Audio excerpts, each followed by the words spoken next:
लातूर येथील आरसीसी क्लासेसचे संचालक मालक शिवराज मोटेगावकर यांना नीट पेपर फुटी प्रकरणात सहभागी असल्या कारणाने सीबीआयने अटक केली आहे। त्यामुळे लातूर शहरासह जिल्हाभरात पालक आणि विद्यार्थ्यांमध्ये संतापाची भावना निर्माण झाली आहे।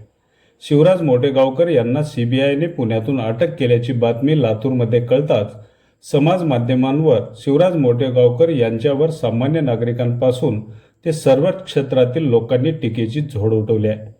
तर सायंकाळी अखिल भारतीय विद्यार्थी परिषदेच्या पदाधिकाऱ्यांनी लातूर येथील आरसीसी क्लासेसच्या मुख्य ऑफिससमोर हातात पोस्टर घेऊन शिवराज मोटेगावकर यांच्या विरोधात निदर्शने केलीत। विद्यार्थ्यांच्या भविष्याशी खेळणाऱ्या शिवराज मोटेगावकर यांची उच्चस्तरीय चौकशी करून त्यांना कठोर शिक्षा देण्यात यावी अशी मागणी यावेळी अखिल भारतीय विद्यार्थी परिषदेकडून करण्यात आली आहे। अन्यथा अखिल भारतीय विद्यार्थी परिषदेच्या वतीने राज्यभर आंदोलन करण्यात येईल असा इशाराही यावेळी अखिल भारतीय विद्यार्थी परिषदेचे लातूर जिल्हा संयोजक यश मनोहर हरिकर यांनी सरकारला दिलाय। यश मनोहर हरिकर, अखिल भारतीय विद्यार्थी परिषद लातूर जिल्हा संयोजक।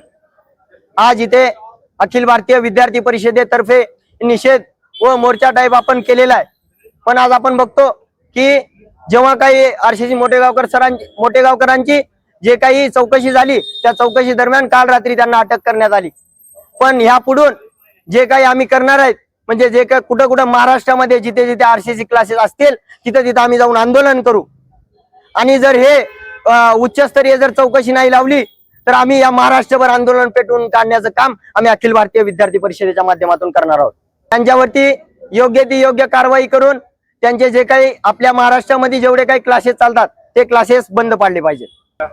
अन्यथा अखिल भारतीय विद्यार्थी परिषदेचे हे आंदोलन हे प्रत्येक या महाराष्ट्रामध्ये प्रत्येक क्लासेसच्या बाहेर जाईल आणि या महाराष्ट्र पेटून उठल्याशिवाय राहणार नाही हे मी तुम्हाला सांगतो।